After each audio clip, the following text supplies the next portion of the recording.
In the last decade, Star Trek has made quite a few attempts to reinvent itself and draw in that next generation of fans, but for the most part it's failed. And so with that, I really couldn't be bothered to watch new Star Trek content, but in the last couple of weeks I have watched the first 2 seasons of Picard to get ready for that final season. With season 1 I thought the first episode was the best one, but overall it's nothing really to write home about, and then season 2, I mean, Picard probably sums up best with this.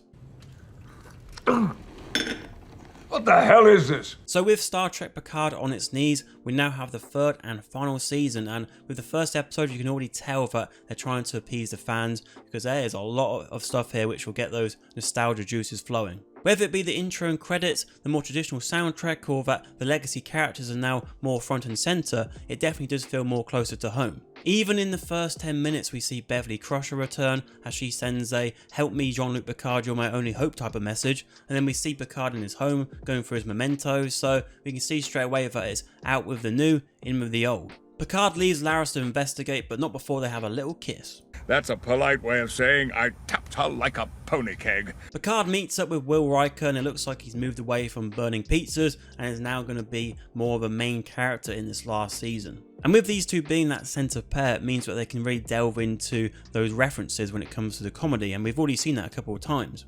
You're going to be a captain before you know it, Commander Hanson. Excellent recovery, Admiral. Shut it, Will.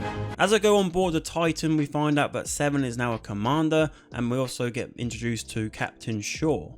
As shown in the dinner scene where Will and Picard are trying to convince him to leave the border, we can see that Captain Shaw is quite a stubborn character and someone who won't go against the rules. Fortunately for the pair, Seven is somebody who will rebel as she helps them on their way and allows them to take the shuttle. And with her going against orders, it will be quite interesting to see how that dynamic plays out between her and Captain Shaw. Patrick Stewart is now in his 80s, but he's still an enjoyable screen presence, and as I was saying with the jokes, Picard and Will do make fun of quite a bit of their age in the show. This is utterly humiliating. Yes, it is. Reminds me of my cadet days. Only I don't remember having to get up to pee this much. Jean-Luc and Will enter the ship to save Beverly, and while doing so they come across her son who's protecting her, and that means that this line earlier in the episode has a lot more relevance now. I am not a man who needs a legacy.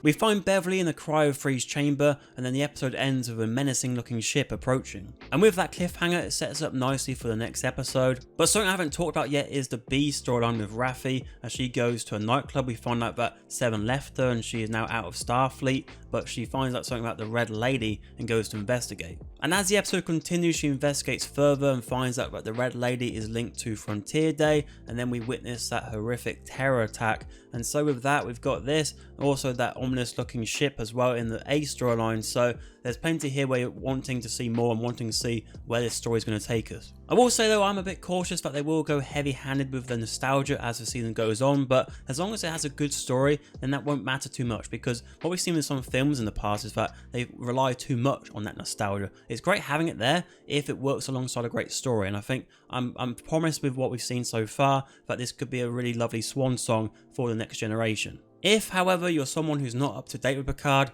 can you watch from this episode onwards? I'd say yes you can, because apart from a few small details with Raffi and Seven and a couple with Picard, everything else is good to go, I think. And I think you might need to Google search anyway as you go along, because I think they will reference quite a lot from all the previous series back in the day. So I think you're good to go, and I think also if you are going to recommend it to other people, I'd say yeah, why not start here at season 3. But yeah, what are your thoughts on the first episode? Let me know in the comments below. And if you want to keep with the sci-fi, on screen is our review for Avatar 2: The Way of Water.